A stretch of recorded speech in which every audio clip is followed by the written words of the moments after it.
It was July the 2nd, 1995. The Oklahoma sun burned high as six cousins piled into a tan Chevy Suburban headed for their grandmother's farm in Hollow Creek. The trip had become an annual ritual. The farm was old, 200 acres of fields, barns, and a weathered white farmhouse at the end of a dirt road. For the children, it was freedom. The Chevy Suburban rattled down the long two-lane road, dust trailing behind it in the humid Oklahoma air. Inside, the six cousins fought for space, elbows knocking, cassette tapes switching hands, voices overlapping with laughter and mock arguments. Daniel, the oldest at 14, had his headphones pulled halfway off, trying to ignore Matthew's endless tapping on the window. "Dude, stop drumming," he muttered. "Can't help it," Matthew shot back. "It's a road trip. Every road trip needs a soundtrack." Sarah rolled her eyes from the middle seat, clutching her diary to her chest like it was treasure. "I'll write about it if you don't stop," she teased. She always threatened to record their embarrassing moments in her neat, cursive handwriting. Emma leaned forward from the back row. "Grandma's gonna make pie, right? She always makes pie first night." "Apple," Brian said confidently. At just 8 years old, his certainty made everyone laugh. "I smelled it last time before we even got there." The Suburban crested the final hill, and the old Holloway farmhouse came into view. 2 stories of peeling white paint, a porch sagging but strong, and behind it, acres of golden fields stretching to the tree line. The barn loomed nearby, its roof half collapsed yet still standing like a stubborn relic of another century. The cousins pressed against the glass. No matter how many summers they'd come here, the first glimpse always brought a jolt of excitement and a little unease. The house never seemed to change, and in some ways, that was the problem. Grandma Margaret was already on the porch, apron dusty with flour, waving with one hand while holding a jug of sweet tea with the other. Her hair was white as cotton, tied back in a bun that never came loose, not even in the summer heat. She hugged each child in turn, her hands strong despite her age. "My 6 little firecrackers," she said, kissing the top of Brian's head. "I thought I heard the earth rumbling before you even pulled in."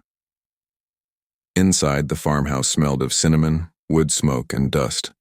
The kitchen was warm, pots already on the stove. On the oak table sat a pie cooling, exactly as Emma predicted. The cousins scattered like marbles on wood. Daniel dumped his bag in the attic loft, claiming his usual spot. Sarah staked her claim by the wide bedroom window, pulling out her diary and brass key lock. Matthew bolted to the barn before anyone could stop him, daring Emma to follow. Claire lingered in the hallway, sketchbook pressed to her chest, her eyes always drifting to the cellar door under the kitchen, the one nailed shut with old iron nails. When Brian tugged at her sleeve, whispering, "Do you think there are ghosts down there?" She just smiled faintly and drew the outline of a door in her notebook. For the first 2 days, everything felt like every other summer. Mornings were fishing at the pond, Daniel showing Brian how to bait a hook, Sarah reading under the shade tree, and Matthew yelling every time his line snagged weeds. Afternoons meant hayloft races. Dust clouds filled the air as they leapt from beam to beam, coughing and laughing until Margaret called them in. Evenings were marshmallows and fireflies. Claire sat apart, sketching the lights while Emma begged Daniel to tell ghost stories until Margaret scolded him, not before bed. But shadows of unease crept in. Sarah wrote in her diary, "Grandma keeps checking the windows. She locks the doors before the sun sets. She looks like she's waiting for something. I don't know what." Claire's sketches shifted too. Instead of trees and barns, her pages filled with tall, thin shapes at the edge of the fields, faceless figures standing still. On the evening of July 2nd, just as the sun bled into orange across the fields, a pickup rumbled up the dirt road. Earl Collins, a wiry farmhand with a lined face and hands like leather, leaned against the porch railing. "Evening, Miss Holloway," he said, tipping his cap. Margaret nodded, but her smile was strained. "Evening, Earl. Kids inside now." The cousins groaned, but obeyed. From the upstairs window, Sarah pressed her ear to the glass and scribbled down fragments of the conversation. You heard it too, Earl muttered. Voices in the fields last night, same as 72. Margaret shook her head firmly. Don't start. Not here. Not with them. I'm telling you, something stirs. Don't let 'em near the creek after dark. Sarah's hand froze on the page. She underlined the word creek twice. The next night, July 3rd, the cousins begged for sparklers. Margaret hesitated, then relented, standing guard on the porch as the kids laughed, running barefoot in circles, sparks flying. But as the last sparkler fizzled, Brian pointed toward the cornfield. Look, he whispered. At first, they thought it was more fireworks, but no sound followed. Instead, faint orbs glowed among the stalks, drifting slowly, pulsing like lanterns swaying in invisible hands. Emma gasped. Fireflies? Daniel frowned. Too big. Too far apart. Claire sketched quickly, her pencil scratching the outline of the glowing shapes. Margaret's voice cracked through the night. Inside. Now. She bolted the doors, pulled the curtains. The cousins crowded at the upstairs window, watching as the orbs inched closer, then vanished into the tree line. That night, Sarah wrote in her diary, "They weren't fireflies. Grandma's hands were shaking when she locked the door." Long after midnight, Sarah awoke to creaking in the hallway. She clutched her diary and opened the door just enough to peek. For a moment, she saw muddy footprints trailing across the floorboards, fresh and damp, leading away from the kitchen cellar. But when she blinked, the prints were gone. Downstairs, the old rocking chair moved slowly back and forth, though no one sat in it. Sarah's pen shook as she wrote, "Something is here with us." July 4th dawned bright and hot. A neighbor came by around 9 a.m. carrying eggs. He knocked twice, no answer.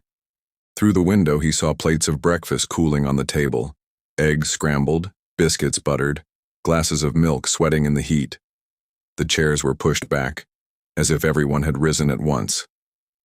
The front door was locked from the inside. The screen door rattled in the breeze. Upstairs, the beds were empty. The children's belongings were still there. Daniel's cassette player, Sarah's diary left open on the desk, Claire's sketchbook lying on the floor with a half-finished drawing of glowing lights in the corn. The cousins were gone. The Holloway farm was supposed to be a place of family and summer laughter. But on the morning of July 4th, 1995, 6 cousins had vanished, doors locked, breakfast uneaten, and the only trace left behind was a warning no one wanted to believe: don't go near the creek. The evening of July 3rd brought heavy, humid air. The horizon glowed red as the sun sank behind the fields, and cicadas screamed louder than usual, their chorus almost drowning out the creak of the porch swing. Margaret Holloway sat stiffly, watching the tree line. She held her rosary in one hand, lips moving silently. The cousins thought she was just praying for the holiday. But Sarah, scribbling in her diary upstairs, noticed her grandmother's fingers were shaking. The cousins sensed something too. Daniel kept fiddling with the radio, flipping between static and country songs. Brian hovered close to Emma, whispering, "Grandma's scared." At dusk, headlights appeared at the end of the dirt road. A sheriff's cruiser slowed to a stop by the fence. Deputy Harlan James, a stocky man with thinning hair, stepped out. He tipped his hat. "Evening, Miss Holloway. Just checking in." Margaret's voice was firm. "We don't need checking." But Harlan leaned in close, lowering his voice. Sarah, listening from the stairs, could just make out the words. "People heard voices last night, singing out by the creek. Thought maybe kids snuck off. Keep yours inside." Margaret's eyes narrowed. "They're not going anywhere." The deputy nodded, but his eyes flicked toward the fields. "Good. 'Cause if it's starting again..." He didn't finish. He just tipped his hat and left. The cousins exchanged nervous looks. "Starting again?" Matthew whispered. That night, the children gathered by the upstairs window again, staring at the cornfields. At first, all was quiet. Then came the rustling, too heavy for wind, too rhythmic for animals. Daniel pressed his face to the glass. "It's just deer," he muttered. though his voice shook. Then the whispers started.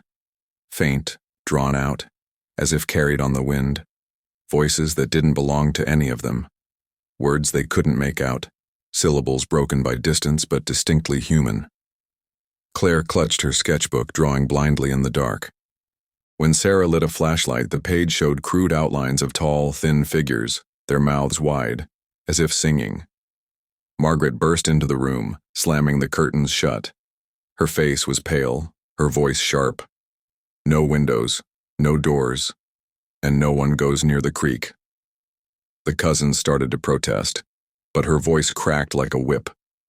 Promise me. Out loud. Reluctantly, each child repeated, "We won't go near the creek."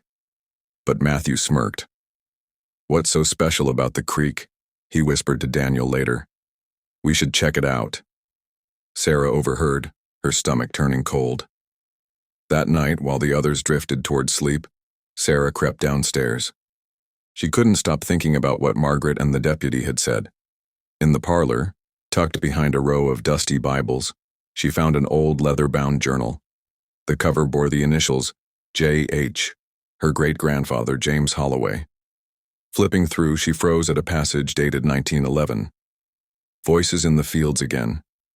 Margaret's father says they come for the children. Last time 3 gone near the creek. We nailed the cellar shut to keep them out. Still, the lights press at the windows. The entry ended with a single word, written 3 times. Don't follow, don't follow, don't follow. Sarah shut the book, heart hammering. Unaware of Sarah's discovery, Matthew dared the younger kids to sneak to the barn at midnight. Just for fun, he whispered. We'll prove it's nothing. Emma refused. Daniel warned him to drop it. But Brian, eager to prove himself, agreed. At midnight, Matthew and Brian slipped out, barefoot on the dew-wet grass. The barn loomed like a dark mouth. Inside, hay bales cast long shadows. They heard it then. Footsteps above, in the hayloft. Soft, shuffling, as if someone else was already there. Matthew climbed the ladder, whispering, "Hello?" The loft was empty, but the hay was warm, as if someone had just been lying there. Brian swore he saw a shadow slip out the back door, even though it was locked from the outside. They ran back to the house, pale and trembling. That night, Sarah wrote furiously, "Grandma knows more than she says. The deputy knows too. The journal from 1911 says children disappeared before. The cellar was nailed shut to keep them out. But from who? Or what?" She paused, listening. The whispers in the fields were louder now, almost like a hymn. She underlined her last words twice. "If we go near the creek, we won't come back." Around 3 a.m., Daniel woke to a sound downstairs. The old rocking chair was moving again, but this time, he swore he saw someone sitting in it. A tall figure, thin, head bent low. When he flipped on the light, the chair was empty, swaying hard as if someone had leapt up and vanished. On the floorboards beneath it, muddy footprints trailed toward the cellar door. By morning, the farmhouse looked unchanged. Sunlight spilled through the curtains, the smell of eggs and biscuits filled the kitchen. But something was off. The cousins' belongings were scattered strangely. Daniel's cassette player left running on static, Claire's sketchbook open to a page filled with frantic black lines, Brian's shoes neatly placed by the door as if waiting for him to put them on. Margaret moved stiffly, avoiding eye contact. Her voice cracked as she called them down for breakfast. When the neighbor arrived at 9 with eggs, he found the house silent. The doors were locked. Breakfast was untouched. And the cousins were gone. The night before their disappearance, the Holloway cousins heard whispers in the fields, saw lights drifting by the creek, and watched their grandmother pray as if she already knew what was coming. By morning, 6 children had vanished into silence, leaving only sketches, diaries, and warnings written generations before. Don't follow the creek. July 4th, 1995. The sun rose over Hollow Creek, turning the fields gold. A rooster crowed. The air smelled of dust and wheat. To anyone driving by, the Holloway farm looked normal. But inside, the silence was heavy. The breakfast table was set. Scrambled eggs cooling, biscuits split open but untouched, glasses of milk sweating in the heat. The chairs were pushed back as if everyone had stood at once. Upstairs the beds were neatly made, clothes folded, toys and cassette tapes scattered, not packed, not gone. The cousins had vanished between night and dawn.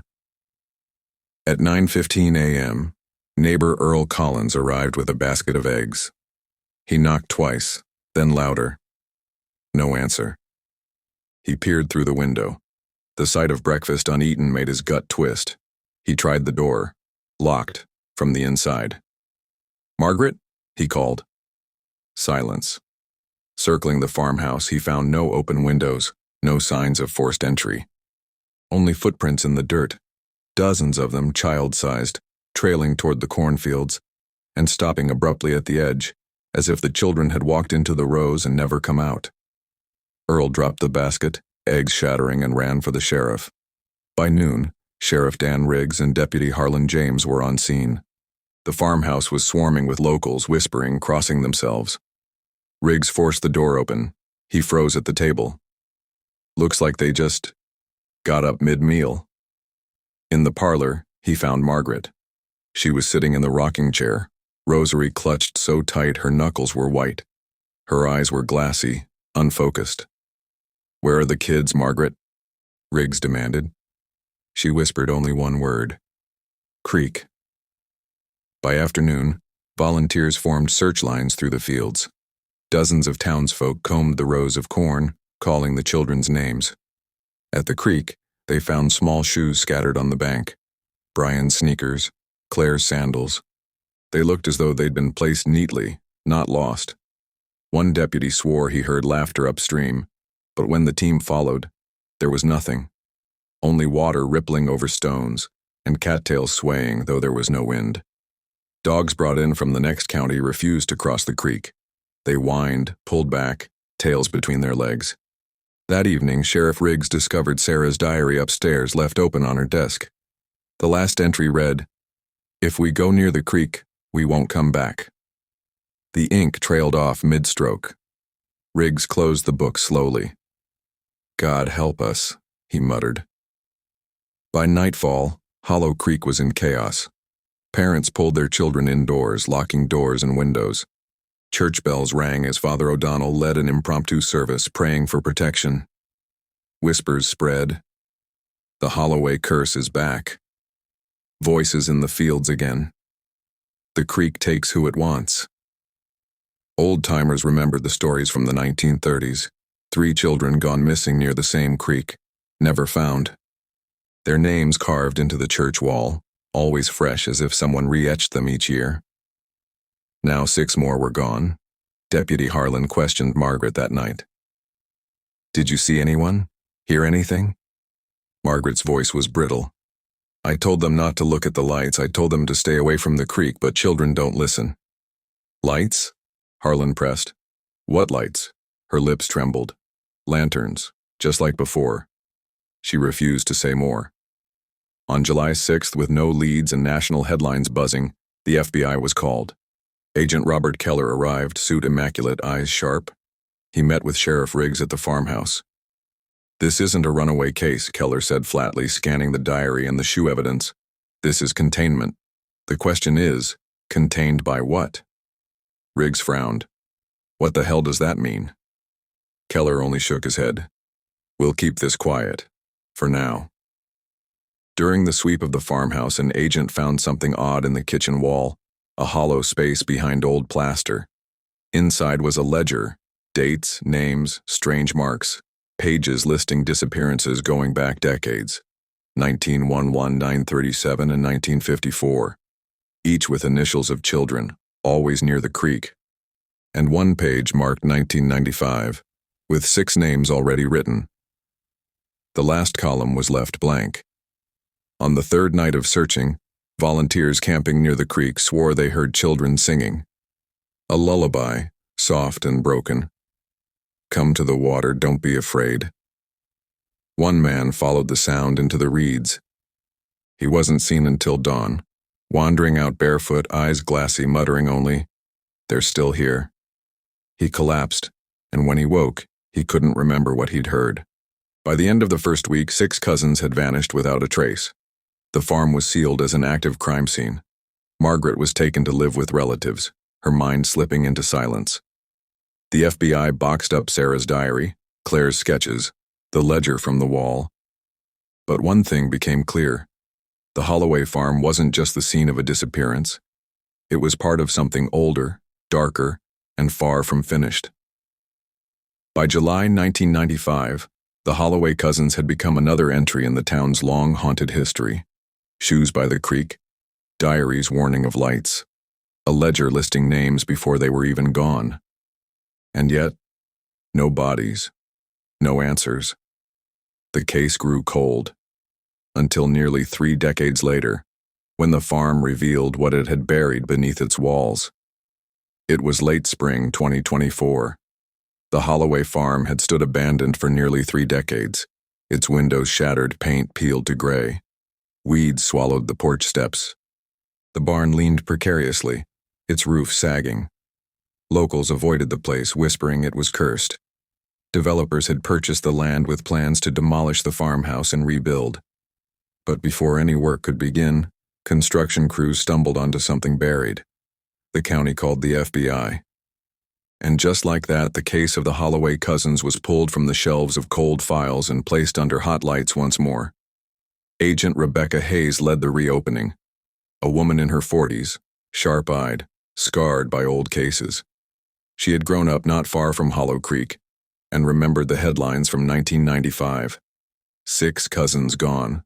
Locked farmhouse. No trace. "This isn't just another file," Hayes told her team. "This one haunted me since I was a kid. Let's see what this farm has been hiding." On May 10, 2024, FBI units cordoned off the property. Technicians scanned the ground with ground-penetrating radar. Drones circled overhead. The old farmhouse stood like a husk, its doors chained shut for decades. As Hayes walked through the kitchen, her boots crunched on broken glass. The air smelled of mildew and something faintly metallic. "Feels like time stopped here," one agent murmured. Hayes noticed the cellar door, still nailed shut. Rust streaked down its planks. "We start here," she said. When agents pried the cellar door open, the hinges shrieked like an animal. Stale air rushed out, damp, moldy, suffocating. Flashlights pierced the darkness. Stairs descended into a cramped room lined with stone walls. At first it looked empty. Then the beams of light fell on objects stacked against the far wall. A pair of children's shoes, muddy but preserved. A family Bible, its pages brittle. 6 names in the family tree crossed out in red ink. Polaroid photos, their images warped by age. Children sitting at the farmhouse table, smiling faintly, with something blurred and tall in the background. Pinned against the stone wall was a sheet of lined notebook paper. Faded words read, "We stayed quiet. We didn't follow. But it still found us." While the cellar was processed, another team swept the creek behind the farmhouse. In the mud, tangled in roots, they found clothes, scraps of denim shorts, a torn flannel, what looked like part of a child's dress. Tests later confirmed the fabric dated to the 1990s. But the strangest find was a toy, a plastic fire truck, wheels missing, yet unnervingly clean as if it had been placed there recently. Agents exchanged uneasy looks. Who had been at the creek after all these years? Hayes searched the kitchen wall again, where Sheriff Riggs had once pulled out a ledger in 1995. To her astonishment, another hollow panel was discovered. Inside, wrapped in cloth, was a second ledger. This one contained more names, not just the Holloway cousins, but children from 1911, 1937, 1954. Always groups, always near the creek. And one page marked 2024. Beneath it, 6 empty lines. News spread instantly. Hollow Creek, population barely 2,000, became a circus. News vans lined the main street. Reporters shoved microphones into the faces of aging townsfolk. Some residents insisted the farm should be burned to the ground. "It's cursed land," one woman spat. "Nothing good ever came out of Hollow Creek." Others clung to the possibility of answers. Parents of the vanished cousins, now elderly, frail, arrived at the site in wheelchairs and walkers, eyes glistening. Margaret Holloway herself had died in 2007, but whispers claimed she had left letters with a priest, warning that the children had been taken by voices older than the farm itself. Among the artifacts pulled from the cellar was an old cassette, labeled simply July 3, 1995. When restored, it revealed faint audio, laughter, children's voices, then whispers, low, unearthly, overlapping. And finally a child's voice crying, "Grandma, don't let them in." The tape ended with the sound of rushing water. That night in her hotel room, Hayes replayed the tape again and again. She opened her notebook and wrote, "This was never just a disappearance. This was a ritual, generational. The ledgers prove someone knew it would happen. The creek isn't just water, it's a door.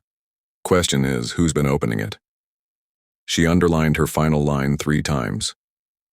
The farm still breathes. 29 years after 6 cousins vanished without a trace, the Holloway farm gave up its first secrets: shoes in a cellar, a Bible with names crossed out, a ledger predicting disappearances before they happened, and a cassette that carried the voices of children long gone. But the most disturbing discovery was not what was found. It was the page marked 2024, waiting to be filled. In a climate-controlled FBI lab, the second ledger from Hollow Farm was carefully unwrapped. Its pages were stained, fragile but legible. Agent Hayes and her partner, Agent Miller, pored over the entries. Each section chronicled a disappearance: 1911. 3 gone by the creek, lights seen above the trees. 1937. 5 taken, the hymn heard again, sheriff said keep silent. 1954. 2 brothers, root cellar sealed tighter. 1995. 6 cousins marked, same signs, same voices.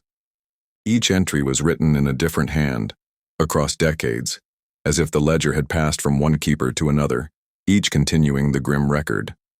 Then came the last page, underlined in heavy ink, 2024, 6. Waiting. Hayes felt the hair rise on her arms. It wasn't a record, she murmured. It was a schedule. The FBI held a town hall in Hollow Creek's church basement. Folding chairs creaked under the weight of locals, gray-haired, tired, some still bitter. Hayes stood at the front. "We're reopening the Holloway case. We need your cooperation. Anything you remember, any detail you've hidden, we need it now." For a moment, silence. Then hands went up. An old farmer swore he'd seen lights dancing by the creek in '95 just before the children vanished. He never told police because his wife begged him not to. A retired teacher admitted she'd found drawings in Sarah's school desk weeks before the trip, crude sketches of tall figures with glowing eyes. She burned them out of fear. Earl Collins, now in his 80s, repeated what he'd said back then. "It wasn't the first time. Won't be the last. That land don't want children on it." The room erupted with arguments, some shouting it was superstition, others insisting the creek was cursed. Hayes raised her voice. Whatever it was, someone knew, and someone kept a record. Father O'Donnell, the town's aging priest, reluctantly turned over a sealed box left in his care by Margaret Holloway before her death. Inside were letters, handwritten and trembling. "They told me to keep them safe, but I couldn't. The voices were too strong. My grandmother heard them. My father heard them. They come every generation. Always near the 4th of July. Always at the creek and always children." One letter ended with, "If they return, don't open the cellar. Don't answer the voices. Don't follow the lights." Hayes clenched the paper. The warnings echoed everything the cousins had written in 1995. Sarah's diary was digitally enhanced to reveal faded impressions on torn-out pages. The recovered words were chilling. "Matthew wants to sneak to the creek. Grandma said no. But last night I dreamed the water was full of hands. They kept pulling at me, cold hands pulling me under. When I woke up, my window was open. I think Brian hears them too. He keeps whispering to someone when he thinks we're asleep. If one of us goes, will the rest be safe?" Agents searched the collapsed barn again, this time digging through rotted hay and broken beams. Beneath the floorboards, they found remnants of candles arranged in a circle, wax hardened to stone. Charcoal markings, almost symbols, stained the wood. Analysis showed the wax dated to the early 1990s. Some kind of ritual, Miller muttered. Hayes shook her head. Or a warning. Maybe they thought they could protect the kids.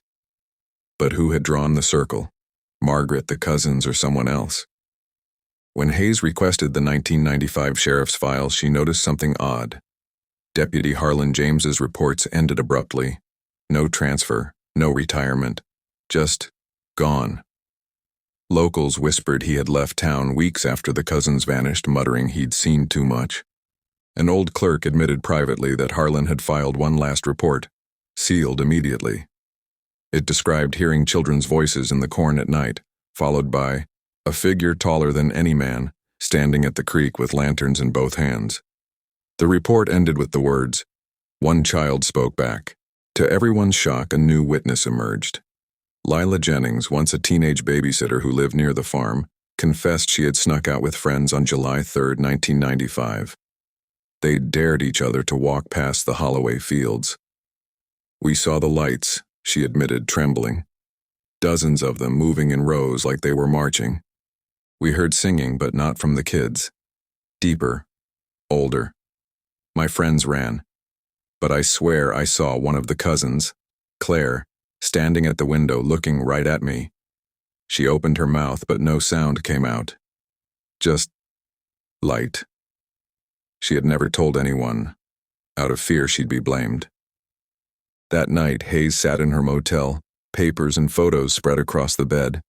A ledger predicting disappearances, a priest's letters warning of generational voices, diaries filled with whispers, lights, hands in the water.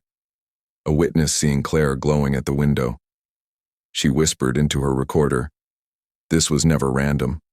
The Holloway cousins weren't the first, they won't be the last. Every 30 years the creek calls, and someone somewhere knew it was coming." Her final line, voice shaking. "If the schedule is right, 2024 isn't the end. It's the beginning." In 2024, the Holloway farm revealed more than just a cellar of secrets. It revealed a cycle, a pattern that spanned generations. Ledgers, letters, witnesses silenced by fear. The voices at the creek had called before. They would call again. And as the FBI dug deeper, the question was no longer just what happened in 1995, but what was coming next. Late June 2024. In a dusty storage basement of the county courthouse, Agent Hayes and Miller dug through water-damaged boxes. Most files were moldy, but one folder stood out. Deputy Harlan James, Personal Effects. Inside was a journal, leather cover cracked, pages warped with age. Hayes flipped to the last dated entry, August 2nd, 1995. "I can't stay. Every night I hear them by the creek calling my name. The sheriff says to keep quiet, but I saw what I saw. The children weren't taken. They followed, their eyes glowing like the lights." The final line was scrawled, ink blurred by water or sweat. One stayed behind, watching. Following notes in Harlan's file, the FBI traced him to an abandoned hunting cabin deep in the woods. Locals hadn't set foot there in years. The cabin stank of rot and dust. Inside were dozens of sketches pinned to the walls, rough charcoal drawings of children with blank faces, standing knee-deep in water. In every sketch behind them loomed taller shapes holding lanterns. In the corner sat a rusted lantern, its glass blackened. Etched on its base, barely legible, "Don't let them see your eyes." Among Harlan's belongings, they found a warped cassette. When restored, it played with heavy static, but fragments emerged. Harlan's voice panicked. "Can't keep watching the creek. They whisper when I sleep." The sound of children giggling faintly in the background. Then silence, followed by a new voice, and deep, layered, impossible to pin as human. 17 stay. One walks out. The tape ended in a shrill distortion that made the technicians rip off their headphones. Hayes realized Hollow Creek wasn't just unlucky. It was complicit. Old sheriff records revealed that in both 1937 and 1954, townsfolk had held midnight meetings about the voices. Margins in the meeting notes included chilling remarks. The creek must be fed. Better them than all of us. If we deny it, it takes more. Hayes slammed the folder shut. They knew. They knew children would vanish, and they let it happen. Miller muttered, "Not just let it happen. They chose silence." On July 1, 2024, forensic teams expanded the dig along the creek. Beneath layers of mud, they uncovered stone markers arranged in a circle. Each stone bore carvings, spirals, eyes, crude stick figures with outstretched arms. Carbon dating placed the stones long before the farm existed. Indigenous historians confirmed the symbols matched warnings from tribal oral histories. Spirits in the water that sing to children. But the local settlers had twisted those warnings into something else. Ledgers, rituals, silence. In a secure psychiatric ward, the FBI revisited Lila Jennings, the babysitter who admitted seeing lights in 1995. When Hayes showed her the stone symbols, Lila broke down. "That's what I saw," she sobbed. "Not lanterns, eyes. Eyes glowing in the dark." She leaned closer, voice dropping. "They don't take the children. They make them follow. And once you follow, you don't come back the same." Then she whispered something no one expected. "I saw Claire again. 2 years ago at the creek. She looked the same age as 1995. She smiled at me, but her eyes weren't hers anymore." Back in her motel, Hayes recorded her thoughts, her voice shaking. "This isn't a cold case, it's an active cycle. The ledgers weren't written after the disappearances. They were warnings, or worse, instructions. Every generation Hollow Creek loses children, and the town learned to keep quiet." She flipped open the ledger again, staring at the page marked 2024. The lines aren't blank because nothing happened yet. They're blank because something is about to. Determined to break the cycle, Hayes ordered a night surveillance at the creek. At exactly 2:07 a.m., motion sensors tripped. Drones captured faint orbs drifting above the water, moving in perfect rhythm, almost like a dance. Audio picked up faint singing. Not children, but something older, slower, a hymn-like chant. Then, on the far bank, figures appeared. 6 child-sized silhouettes holding hands. One raised its head toward the camera. Its eyes glowed like fireflies. The feed cut to static. The next morning, Hayes addressed her team. "We've been treating this like a past tragedy, but what we saw last night proves it's still happening. The cousins may not just be gone. They may still be here. Changed." Miller asked quietly, "So what are we up against? Ghosts? Aliens? Cults?" Hayes shook her head. "Doesn't matter what we call it. What matters is that it isn't finished with Hollow Creek." That evening, as Hayes packed up evidence, she noticed something odd on the ledger's last page. The ink shimmered faintly under the light. Not dried ink, but something newer. She read the fresh words scrawled across the empty lines. 6 more. Her hand trembled. "It's writing itself," she whispered. By the summer of 2024, the Holloway case was no longer just about 6 missing cousins. It was about a cycle written into stone, kept in ledgers, and whispered through generations. The creek did not forget. The town did not speak. And the children of 1995 may not have been lost at all, but transformed. The question was no longer what happened back then. It was who would be next. Early August 2024. Excavation crews began tearing through the foundation of the farmhouse under FBI supervision.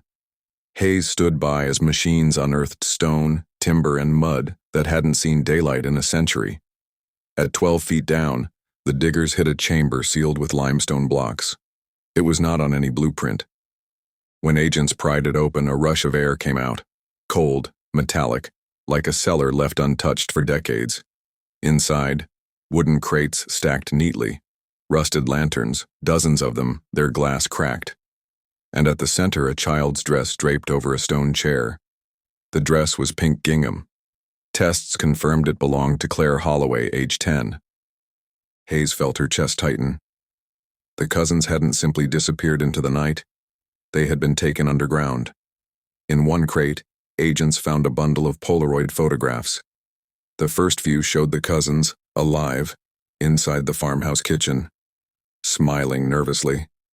Behind them, in the shadows, faint white orbs hung like hovering lanterns. Other photos showed them in the barn, sitting in a circle of candles. Some looked directly into the camera, their eyes reflecting light unnaturally.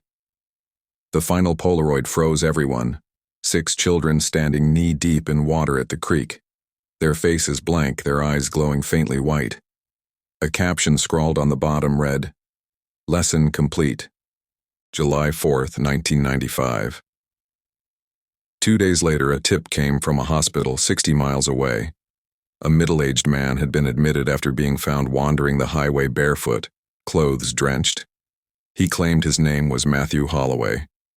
Doctors dismissed him as delusional, but when Hayes arrived, she froze. His DNA was a partial match to the Holloway family. Matthew should have been 41. The man looked no older than 12. His face was gaunt, his eyes dull, his voice a rasp. "We stayed in the water," he whispered. "Time doesn't move there. It only sings." In a secure ward, Hayes recorded Matthew's story. Hayes: "Where have you been since 1995? Matthew: "With them. In the creek. They showed us the lanterns. They told us to follow. Claire didn't want to, but we had no choice." Hayes: "Who are they?" Matthew: "Eyes. Just eyes in the dark. Not people, not animals. They promised we'd never grow old." Hayes: "What happened to the others?" Matthew: "Still there. Still waiting. 17 stay. 1 walks out." He clutched her wrist suddenly, his grip icy cold. "Don't move the stones. Don't open it again. It'll come for more." Then he collapsed, flatlining. His body decomposed within hours, skin graying, hair turning brittle, as if decades had caught up all at once. News leaked fast. Hollow Creek spiraled into hysteria. Parents pulled their children out of school. Farmers left crops to rot, refusing to work near the creek. Old-timers said this was proof the curse was real. The cousins didn't die. They were taken. And now they want more. Graffiti appeared on walls. 17 stay. 1 walks out. The phrase became a haunting refrain, whispered in fear by every resident. In her motel room, Hayes replayed Matthew's interview.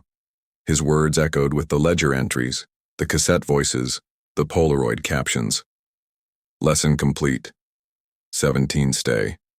1 walks out. It wasn't just disappearance. It was ritual.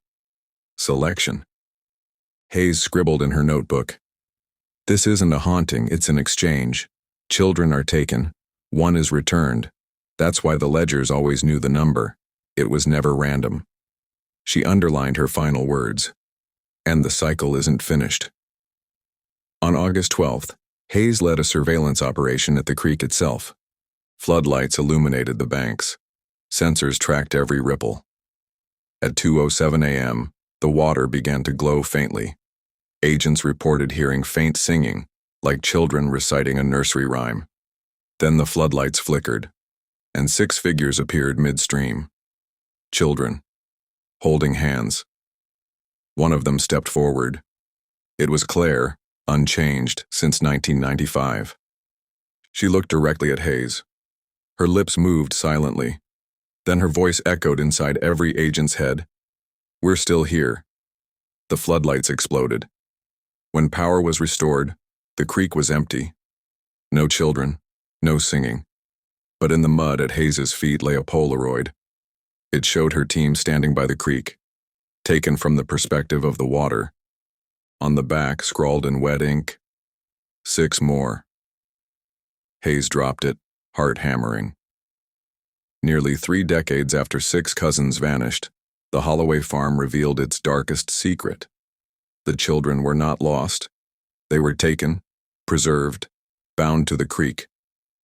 One returned only to crumble to dust, and others, unchanged, stood in the water, waiting.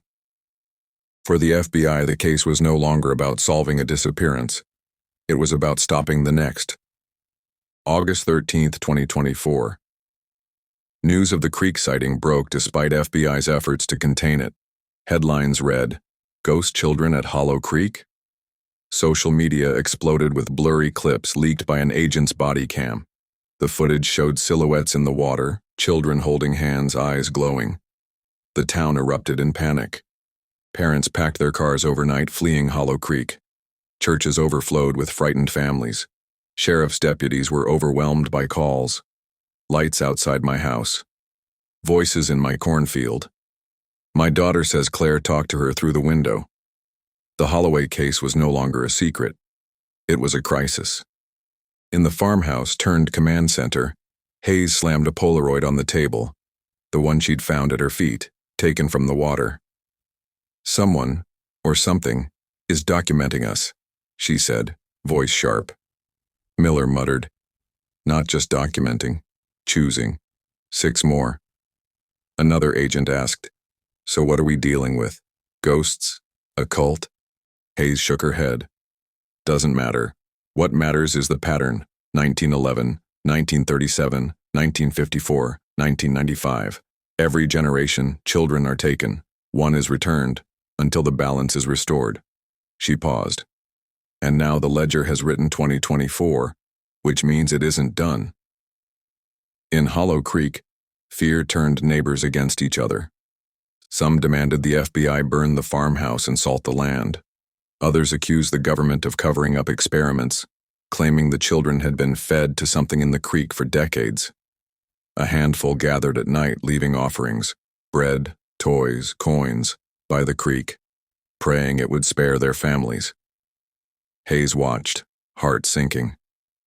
The town wasn't just haunted, it was complicit. On August 20th, 3 local children disappeared. Their bikes were found abandoned near the schoolyard, doors locked, no sign of struggle. At dawn, deputies discovered muddy footprints leading from the playground to the creek. Parents screamed at the FBI, "You said you'd stop it."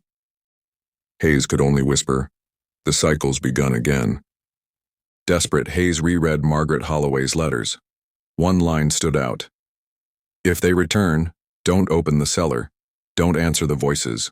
Don't follow the lights." But then another page, one Hayes had overlooked, bore a chilling addition. "If the creek calls again, the only way to end it is to give them back what they lost." Miller frowned. "Give them back? What does that mean?" Hayes stared at the Polaroid of Claire, unchanged after 29 years. "Maybe they want the one who walked out." That night, reports came in from a farmhouse 2 miles away. A family claimed a young girl had appeared at their door, soaked, barefoot. When deputies arrived, they found her sitting on the porch, humming. It was Emma Holloway, age 9. Except she looked exactly as she had in 1995.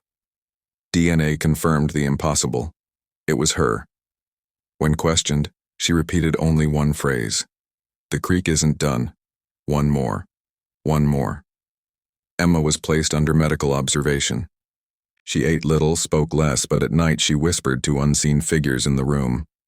Nurses reported hearing multiple voices responding, children's voices. One night, Hayes listened through the door. She heard Emma's small voice say, "I told them you'd come. They'll take 6 more, unless you give them back the one who walked out." Hayes's blood ran cold. The only cousin who had ever walked out was Matthew, the one who aged in an instant and turned to dust. He was gone. So who, or what, could be given back? On August 24th, seismic sensors registered tremors beneath the creek. Water levels rose unnaturally, glowing faintly at night. Locals swore they saw children standing in the water again. Not just the Holloway cousins, but others, faces unfamiliar, stretching back generations. 17 in total, standing still, eyes glowing. And on the bank, a space waited, empty. In her recorder, Hayes spoke in a whisper. "We've been wrong. They don't just take, they keep. 17 stay. 1 walks out. The bargain isn't broken. It's ongoing. And now they want to fill the empty place. 6 children for 1. She paused, voice trembling. "If we can't stop it, the ledger will write their names before we even know who's gone." By late summer of 2024, the Hollow Creek mystery was no longer just about 6 vanished cousins. New children had gone missing. 1 cousin had returned unchanged after 29 years, and the creek itself had begun to awaken, its waters glowing with the faces of the lost. The bargain was clear. 17 stay, 1 walks out. But the price for refusing the bargain was even darker. 6 more souls. September 1st, 2024. FBI held an emergency briefing inside the Hollow Creek High School gym, now converted into a command center. Maps of the creek and farm covered the walls. Polaroids, ledger pages, diary scans pinned like puzzle pieces. Hayes stood at the front, exhausted, dark circles under her eyes. "We're out of time," she told the room. 3 more children are gone. Emma's back, but she's not really back, and the creek is waking up. She slammed the ledger down. The last page now bore new handwriting in dripping ink. 2024. 3 taken. 3 more. The room fell silent. Hayes whispered, "We either break the cycle, or Hollow Creek loses 6 more before winter." Emma Holloway was brought in under heavy guard. She sat quietly, her small hands folded in her lap. Hayes knelt in front of her. "Emma, what do they want?" Emma's eyes flicked upward, pupils glowing faintly in the dim light. "They want the one who walked out," she said. "Matthew," Hayes whispered. "Matthew's gone." Emma smiled faintly. "Then they'll take 6 more, unless someone takes his place." The agents exchanged horrified looks. September 3rd, midnight. Hayes led a convoy to the creek, floodlights blazing. Generators hummed. Cameras rolled. The water glowed faintly even before they arrived. When the lights illuminated the far bank, everyone froze. 17 children stood in the water shoulder to shoulder, the Holloway cousins among them, Claire, Sarah, Daniel. Their eyes glowed white. Their mouths moved in unison, though no sound emerged. Emma stepped forward without fear. "See? They're waiting." Hayes shouted, "What do you want?" The children's mouths stopped moving. Then, one voice echoed from all 17 at once. "Balance." The water surged. Figures rose from the creek, tall, faceless, carrying lanterns that burned with cold fire. Hayes gripped her recorder. "The lantern men." The tallest figure extended a lantern toward her. Inside the glass, something flickered. Matthew's face, frozen mid-scream. "1 walks out," the voice boomed. 17 stay. Give us 1 and we release the balance. Refuse and 6 more will follow." Emma turned to Hayes, her expression serene. "It has to be me." Agents shouted, some begging Hayes to pull her back, others demanding they burn the place down. Hayes's mind raced. Emma had returned, but she wasn't truly alive. She was a placeholder. Maybe this was the only way to end it. But then Claire, standing in the water, raised her hand. For the first time, her voice was separate, fragile. "Don't let them take her. Don't follow the lights." Hayes's breath caught. She's still in there. The lanterns flared, blinding white. The ground shook. Floodlights exploded. Generators roared and died. In the chaos, Emma walked calmly into the water. Hayes screamed, lunging, but was dragged back by Miller. Emma joined the line of children. 17 became 18. For a moment, the creek fell silent. The glowing eyes faded. The lantern figures dissolved into mist. Hayes thought it was over. Then the water churned violently. The children screamed, a sound both human and inhuman. One by one, they sank beneath the surface, pulled down by unseen hands. All 18 were gone. Dawn broke over Hollow Creek. The water was still, silent. No bodies, no glowing. Just an empty creek bed, as if nothing had ever happened. The ledger recovered from Hayes's bag now bore a final entry. 2024. 18 returned. None walk out. Hayes stared at it, numb. "We broke the bargain," she whispered. "But at what cost?" In the weeks that followed, Hollow Creek returned to uneasy quiet. Families who had lost children left flowers by the creek. Preachers declared the evil banished. But whispers spread. At night, people still heard laughter on the wind. Dogs barked at nothing. Lights flickered at 2:07 a.m. The farm remained abandoned. Developers withdrew. No one wanted the land.